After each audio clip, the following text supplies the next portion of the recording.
Hey guys, what's up? क्या हाल चाल? This is CN Nikunj Goenka, your tax mentor, and welcome to my YouTube channel Nikunj Goenka Tax Mentor. You are watching a very simple video on income tax, which is related to sources of income tax law. Now, this video is very relevant for the beginners, those who are actually looking, to make career in income tax or to actually do something in income tax and they have no knowledge about income tax, but they want to know about income tax. So you have actually reached the correct place.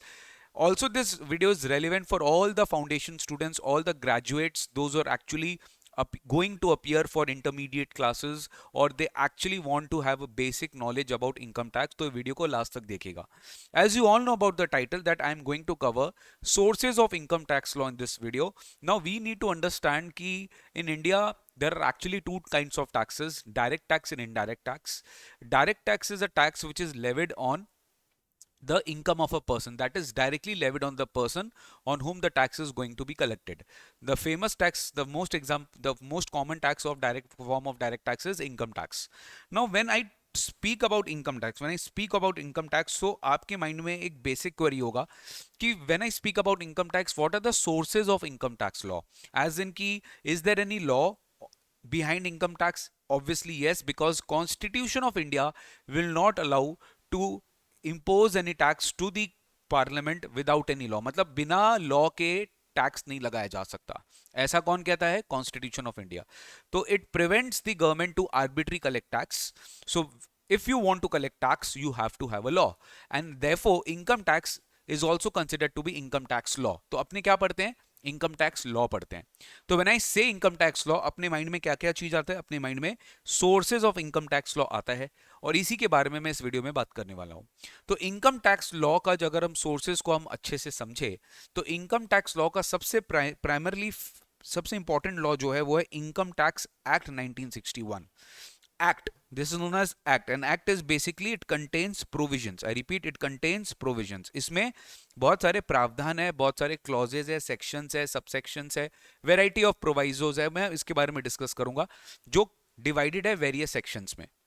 Now this act was enacted in the year 1961. ठीक है. तो अब ऐसा मत सोचना कि ये act 1961 में जो आपने ये पास जो हुआ था पार्लियामेंट में, और यही एक्ट विदाउट एनी अमेंडमेंट से इंडिया में लग रहा है. ऐसा नहीं है. हर साल इंडिया में इनकम टैक्स एक्ट में बदलाव आते हैं. वो कैसे आते हैं वो भी मैं आपके साथ डिस्कस करूंगा. तो the income tax act 1961 is basically the main source of income tax law. ठीक है. अपने जो भी पढ़ते हैं इनकम टैक्स में, सबसे इंपॉर्टेंट जो लॉ है इंडिया में इनकम टैक्स से रिलेटेड, वो है the income tax act 1961. And this is what we need to study in our examinations, and this is what is referred by the practitioners, and this is what which is referred by the entire nation. ठीक है. The income tax act 1961. तो लगभग इसमें 298 sections होते हैं और 14 schedules है. ठीक है. नाउ इनकम टैक्स एक्ट के नॉमेनक्लेचर को अपने को समझना पड़ेगा. ठीक है. मैं आपको एक बेसिक आइडिया दे दूंगा. देखिए, ये है अपना इनकम टैक्स का वेबसाइट. ठीक है. ये इनकम टैक्स का वेबसाइट है. अब जैसा आप सबको पता है, कैबिनेट है, प्राइम मिनिस्टर मोदी जी, उनके साथ उनका पूरा कैबिनेट है. Ministry of finance is basically concern about finances. Now ministry of finance के नीचे क्या है? अब उनकी आपको पता है, union finance minister is the head. ठीक है. श्रीमती निर्मला सीतारमन जी. नाउ उनके नीचे ना पूरे बोर्ड्स है, सीबीडीटी और CBIC. Central board of direct tax जो है वो क्या संभालता है? वो डायरेक्ट टैक्स को पूरा एडमिनिस्टर करता है. सीबीडीटी. ठीक है. सीबीडीटी क्या एडमिनिस्टर करता है? Central board of direct tax, direct tax loss. और वैसे ही आईडीटी लॉ, जैसे जीएसटी हो गया, कस्टम हो गया, उनको कौन एडमिनिस्टर करेगा? CBIC, central board of indirect tax and customs. तो ये जो आपका इनकम टैक्स एक्ट है, अपने चाहे तो यहाँ पर ऑनलाइन भी एकदम रियल टाइम बेसिस पे रेफर कर सकते हैं. अपने इनकम टैक्स डिपार्टमेंट के वेबसाइट में गए, टैक्स लॉज में गए, इनकम टैक्स एक्ट में गए. इनकम टैक्स एक्ट में जैसे अपन जाएंगे तो वहां पे अपने पास ये इंडेक्स आ जाएगा. ठीक है. आपको जो भी सेक्शन नंबर सर्च करना है, आप सेक्शन नंबर सर्च करते हैं. जैसे मान लो मैं एक बार सेक्शन नंबर 1 देखता हूँ. ठीक है. अब आप ध्यान दो, सेक्शन नंबर 1 में क्या लिखा है? Short title, extent and commencement. क्या लिखा है? Short title, extent and commencement. जिसमें पहला सब सेक्शन 1 क्या बोलता है? This act. अब ये जो 1 लिखा है, इसके बाद ये 1 है, फिर 2 है, फिर ये 3, तो इसका मतलब क्या हो? Sub section. तो 1 सबसेक्शन 1 क्या बोलता है? डॉट के बाद दिस एक्ट में be called the income tax act 1961. Subsection 2 क्या बोलता है? It extends to the whole of India. Subsection 3 क्या बोलता है? Save as otherwise provided in this act, comma, it shall come into force on the first day of April 1962. कब से applicable हुआ था ये? 1 अप्रैल 1962 से एप्लीकेबल होता, बट एक्ट का पास हो गया था 1961 में, ठीक है ना। तो ऐसे करके अपने बहुत सारे सेक्शन, सब सेक्शंस, ठीक है। सब सेक्शन एक होता है आपका सेक्शन, ठीक है। फिर उसके बाद सेक्शन के बाद अपने देखते हैं सब सेक्शन, जैसे 1 का सब सेक्शन 1। अच्छा, इसके नीचे भी कुछ ब्रेकअप हो सकता है, ए बी या 1 2 हो सकता है। इसको अपने बोलते हैं क्लॉजेस, इसको अपने क्या बोलते हैं, क्लॉजेस। तो सेक्शन के बाद होता है सब सेक्शन, सब सेक्शन के बाद होता है क्लॉजेस। क्लॉजेस के बाद भी फर्दर ब्रेकअप हो सकता है, कैपिटल ए कैपिटल बी, इसको अपने बोलते हैं सब क्लॉजेस। तो सेक्शन हो गया, फिर सब सेक्शन हो गया। डिवाइड डिपेंड करता है कितने कैटेगरीज में ये डिवाइड होता है। तो section, sub section, clause, sub clause. Suppose 80D is a section, इसका सब सेक्शन 2, इसका क्लॉज बी, ठीक है। अब इसमें हो सकता है सब क्लॉज आई, सब क्लॉज 2, सब क्लॉज 3, ऐसे करके हो सकता है, ठीक है। इसके नीचे होता है प्रोवाइजो एंड एक्सप्लेनेशन। अब प्रोवाइजो मतलब क्या, exception. If I am saying that this is a particular section, उसके नीचे एक प्रोवाइजो रहेगा which may not, which says that that section is not applicable in a particular case. Say for example, मान लो एक section है 194B। 194B बोलता है that TDS will be deducted on income over 10,000, ठीक है। बट 194B का हो सकता है प्रोवाइजो बोले that in a particular case TDS will not be deducted. तो 194B क्या बोलता है, टीडीएस डिडक्ट होगा एक पर्टिकुलर लेवल के ऊपर, बट इसका प्रोवाइजो क्या बोलेगा, टीडीएस डिडक्ट नहीं होगा। तो sir proviso spells out cases where the provision contained in the respective section or subsection would not apply or where provision would apply with certain modification। मतलब वो क्या करता है, existing section को थोड़ा सा situation change कर देता है in a particular scenario। तो सेक्शन, सब सेक्शन, क्लॉजेस, सब क्लॉजेस, जब अपने रियल क्लासेस स्टार्ट करेंगे तब अपने को और डेप्थ में पता चलेगा। नेक्स्ट होता है explanation. Now explanation, as the name suggests, it actually clarifies the meaning of certain terms used in the section. Control, rights, management, person, कुछ ऐसे वर्ड्स हो सकते हैं जिनके वैरायटी ऑफ मीनिंग्स अलग अलग जगह पर आते हैं।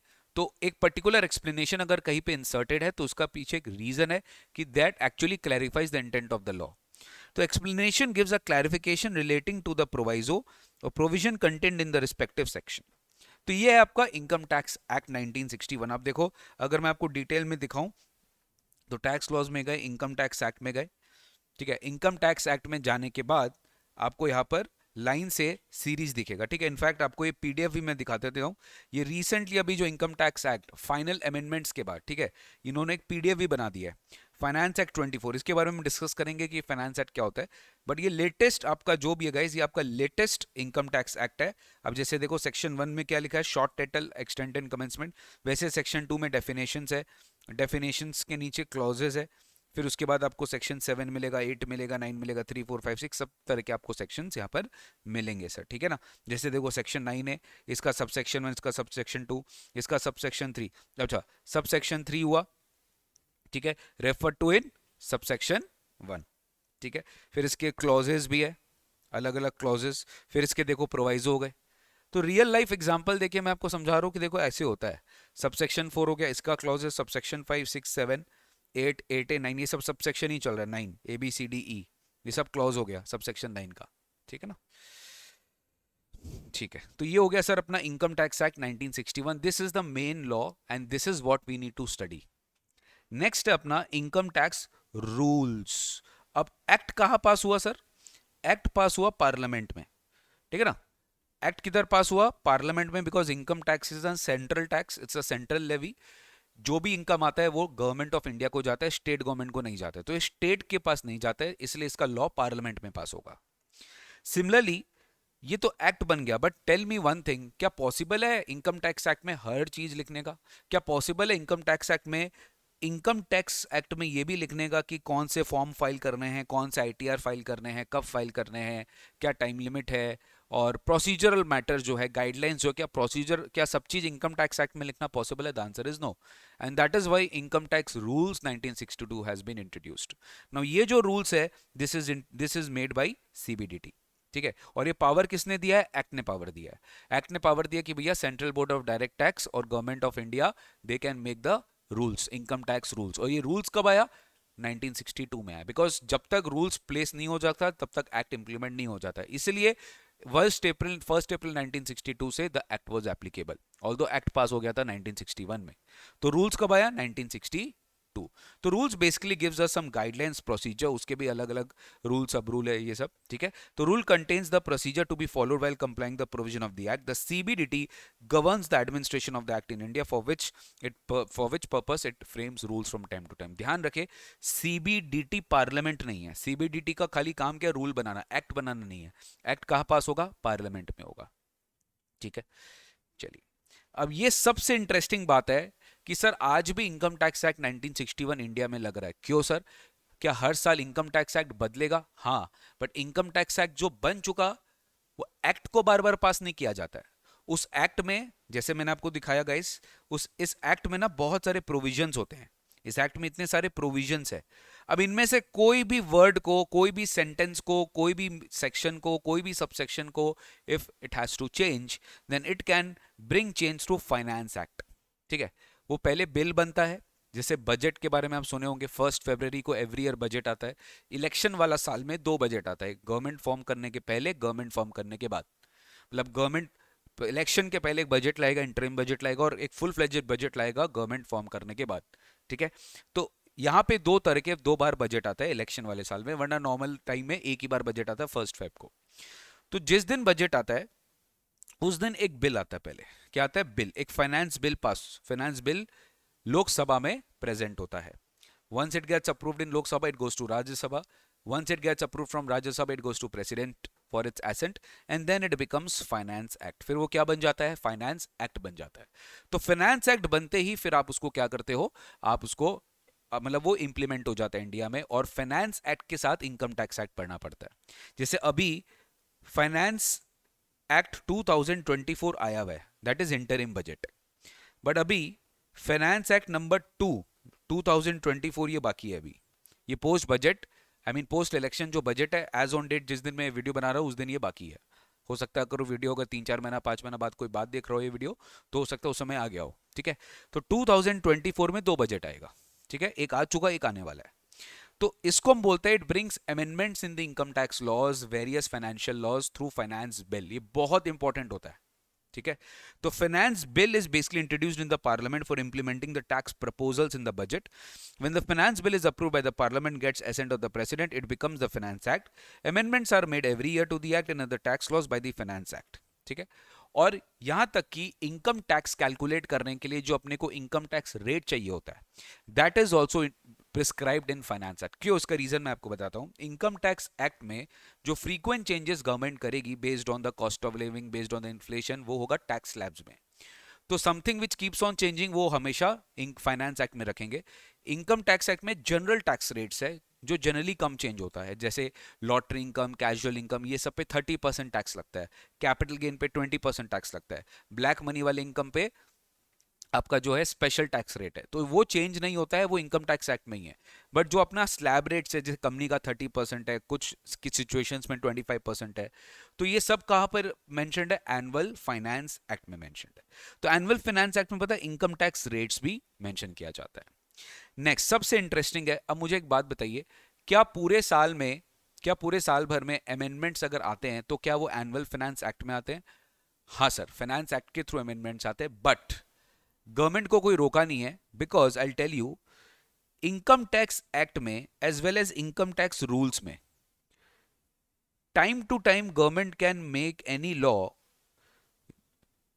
Where government will write in a prescribed manner. यानी कल को सरकार उसको प्रिस्क्राइब कर सकती है, गवर्नमेंट के पास पावर होता है। तो गवर्नमेंट इस तरीके से प्रोविजंस बनाता है कि हम डिटेल में अभी यहां नहीं लिख रहे हैं, हम लिख दिए जैसे मान लो this particular return of income will be filed in a prescribed manner. Now where it will be prescribed, for that we need to read notifications. हमें क्या पढ़ना पड़ेगा? हमें नोटिफिकेशन पढ़ना पड़ेगा। अब ये नोटिफिकेशन कौन लाता है? ये भी सीबीडीटी लेकर आता है। Notification is basically part of the law. Notification is basically part of the law. Supreme चीज क्या है? एक्ट। एक्ट के नीचे क्या है? रूल्स। अब रूल्स एक्ट से निकला है, एक्ट रूल से नहीं निकला है। Supreme thing is act, act के नीचे है रूल्स, और रूल्स के नीचे है नोटिफिकेशंस। अब ये जो नोटिफिकेशंस होते हैं, they are actually giving effect to the provisions of the act and to the provisions of the rule. वो एक्ट एंड रूल्स के प्रोविजंस को इंप्लीमेंट करता है नोटिफिकेशन। तो notifications are issued by the government, basically CBDT part है, to give effect to the provision of the act. ठीक है, अब सर्कुलर क्या होता है, मैं नोटिफिकेशन भी आपको दिखाता हूं, मैं आपको नोटिफिकेशन भी दिखाऊंगा, वेट करो। सर्कुलर क्या होता है, सर्कुलर क्या होता है सर, देखो सर्कुलर नाम से लग रहा है this is not a law, notification is a part of the law but circulars are never law, they are basically issued by CBDT। मान लीजिए लॉ में कुछ कंफ्यूजन है, लॉ में क्लैरिटी नहीं है, कुछ डिबेट है, and government very well knows की department very well knows that tax payer is facing challenges in implementing the provisions of the act, so what they will do, they will issue circular, but who are they, government। तो government जो circular issue करेगा वो अपना view देगा, अब जरूरी नहीं है कि वही व्यू करेक्ट हो, तो circulars can also be challenged in the court of law. मतलब एक्ट जो है, एक्ट जो बन गया, रूल्स एक्ट से निकला, नोटिफिकेशन भी प्रिस्क्राइब मैनर में एक्ट और रूल से निकला, बट सर्कुलर्स जो होते हैं वो डिफरेंट होते हैं, they are issued by CBDT from time to time just for clarificatory in nature, they just clarify. Notifications law का पार्ट होता है, वो कोई क्लैरिफिकेटरी नहीं होता। ठीक है, अब जैसे मैंने आपको बताया भाई डिस्प्यूट तो हो गई, government is the tax collector and we are the tax payer, tax collector tax payer के बीच में डिस्प्यूट हो सकता है, टैक्स कलेक्टर बोलेगा भैया तुमको इतना टैक्स देना चाहिए था as per the law, tax payer बोलेगा नहीं we are correct as per the law. मतलब law is actually subject matter of interpretation, आप लॉ को अलग तरह से पढ़ रहे हैं, हम लॉ को अलग तरह से पढ़ रहे हैं, मैंने कोई टैक्स इवेड नहीं किया, टैक्स कलेक्टर बोलता है, गवर्नमेंट बोलता है टैक्स कलेक्ट किया, तो इसका डिस्प्यूट कौन सॉल्व करेगा, कोर्ट ऑफ लॉ, जिसको हम बोलते हैं केस लॉज, जिसको हम क्या बोलते हैं जजमेंट्स। तो जजमेंट्स जो पास होते हैं वो different different court of laws, high court, supreme court, tribunal, ठीक है, सीआईटी अपील्स डिस्कस करेंगे अपने क्लासेस में, commissioner of income tax appeals. तो high court and supreme court settle the disputes between the tax payer and the income tax department by giving various judgement on related case laws, इसको हम case laws बोलते हैं, जो generally आपको final level पे पढ़ाया जाता है कि मान लो कोई पर्टिकुलर इशू है, किसी भी पर्टिकुलर इशू से रिलेटेड केस लॉज बनाया जा सकता है, और वो केस लॉ कब बनता है, जब उसके ऊपर कोर्ट या ट्राइब्यूनल जजमेंट पास कर देता है, तो वो एक केस लॉ बन जाता है, और उसको generally that acts as a matter of precedence for various other tax payers. तो this is also one kind of source of law. तो सबसे पहले क्या आया बताओ, सबसे पहले आया एक्ट, एक्ट के बाद आया रूल्स, रूल्स के बाद आया नोटिफिकेशन, नोटिफिकेशन के बाद आया सर्कुलर, और सर्कुलर से अब फाइनली जो है वो आया केस लॉस। ठीक है, अब ये जो है ये सबसे सुप्रीम है, एक्ट, रूल्स, नोटिफिकेशंस। अच्छा, when I say act I mean to say income tax act as well as finance act. ठीक है, एक्ट मतलब इनकम टैक्स एक्ट भी आ गया, उसको उसमें जो फाइनेंस एक्ट हर साल आ रहा है वो भी इसके साथ आपका कवर हो जाएगा। Now if I just show you, ये आपने देखा है एक्ट, ठीक है, वैसे आप देखो रूल्स देखोगे, ठीक है, आप रूल्स देखोगे, income tax rules, you will see income tax rules, देखो आप कोई भी रूल देख सकते हो, अलग अलग रूल्स, अलग अलग सेक्शंस के लिए। अब जैसे मान लो सेक्शन 10 में कोई पर्टिकुलर सबसेक्शन है जो पर्टिकुलर रूल को रेफर करेगा, तो आपको वो सेक्शन के साथ रूल भी पढ़ना पड़ेगा। Rule will basically provide the procedures, administrative part, section will just give the main content. तो ये क्या लिखा है, दिस रूल में be called income tax rule 1962 and sub rule 2 बोलता है this they shall come into force on 1 April 1962। Clear है? देखो मैं आपको खाली एक बेसिक आइडिया दे रहा हूं, डोंट टेक दिस की एक फाइनल क्लास है, एक बेसिक वीडियो आप लोग के लिए बना रहा हूं सो दैट आपको पता चले कि हाँ ये sources of income tax law होता है। ठीक है, अब इसमें अगर आप जाओगे फर्दर डिग इन करोगे तो यहाँ पे आपको देखो सर्कुलर और नोटिफिकेशन भी मिलेगा। नोटिफिकेशन गाइस डेली बेसिस पे, ऑल्टरनेट डेज बेसिस पे, जैसे जैसे गवर्नमेंट को ठीक लगता है, जैसे लास्ट सर्कुलर आप देखो ये 24 जून को आया था। अब ये क्या आया, specifying forms prescribed in appendix 2 of the income tax rules 1962। आप देखे ये कोई स्पेसिफाई करता है, नोटिफाई करता है, to be furnished electronically under rule 131 of income tax. अब इससे एक तो रूल में इन्होंने नोटिफाई कर दिया कि देखो ये सारे फॉर्म्स है, ये सब अलग अलग फॉर्म्स है, ये सब नोटिफाई कर दिए गए, अलग अलग थे। तो दिस इज हाउ, ये देखो ये आपका नोटिफिकेशन है, इसका एक नंबर होता है, इसका एक डेट होता है, सीबीडीटी इशू करता है government of India, ministry of finance. और सीबीडीटी कौन सा विंग इशू किया, directorate of income tax systems. CBDT के भी 6 डिविजन्स होते हैं, आप मेरा इनकम टैक्स अथॉरिटीज का वीडियो देखिएगा आपको समझ में आएगा, उसके 6 मेंबर्स है प्लस चेयरमैन है, तो अलग अलग जो है ये डायरेक्टरेट ऑफ इनकम टैक्स है, तो इनकम टैक्स का भी एक विंग है, तो इनकम टैक्स वाला जो विंग है इन्होंने ये वाला सर्कुलर इशू किया है सर। ठीक है ना, वैसे आप देखोगे टैक्स इसमें आपको सर्कुलर भी दिखेगा। ठीक है, तो सर्कुलर भी आप देख सकते हो, यही सब हम लोग को पढ़ाते हैं। अब 25 अप्रैल को एक सर्कुलर है, extension of due date for filing of form number this. ठीक है, नाउ इंटरनली डिपार्टमेंट ने एक सर्कुलर इशू करके इन्फॉर्म कर दिया कि एक ड्यू डेट और फॉर्म बढ़ गया है, या पार्शियल मॉडिफिकेशन, या इन ऑपरेट, मतलब कुछ भी किसी भी सिचुएशन में कोई भी सर्कुलर इशू किया जा सकता है। ये सब आपको सोर्सेज है जो आपको मिलेगा। अब हम लोग क्लासेस में क्या करते हैं, आपको सब चीज़ डिटेल्स में पढ़ाते हैं। हर नोटिफिकेशन सर्कुलर जो रेलिवेंट जगह कराना है वो आपको कराते हैं, जिससे आपको क्या 100% जो है क्लैरिटी मिल जाता है। ठीक है, फिलहाल आज का जो वीडियो मैं यहीं पे स्टॉप करूंगा। मेरे को जो बताना था sources of income tax law वो मैंने बता दिया है। नेक्स्ट वीडियो में हम बात करेंगे हेड्स ऑफ इनकम के बारे में। वो बहुत ही इंपॉर्टेंट वीडियो रहेगा हेड्स ऑफ इनकम के बारे में, जहां पर हम डिस्कस करेंगे कि इनकम टैक्स में कितने हेड्स ऑफ इनकम है और हर हेड का मेन जो एसेंस है वो क्या है, और फाइनली आप उस हेड्स ऑफ इनकम से टोटल इनकम कैसे कैलकुलेट करते हो। ठीक है, तो वो अपने एक बेसिक अच्छे से समझेंगे। तो stay tuned in my YouTube channel for all the regular updates. And I am in a basically mission, अगर आप देखोगे CMA फाइनल DT के लिए भी मैं सब्जेक्ट ईजी बना रहा हूँ, और इंटरमीडिएट स्टूडेंट्स के लिए I am trying my level best to make this subject as easy as possible, just to have a concept clarity. ठीक है, that's it for the day. Thank you so much, take care, God bless you, bye bye.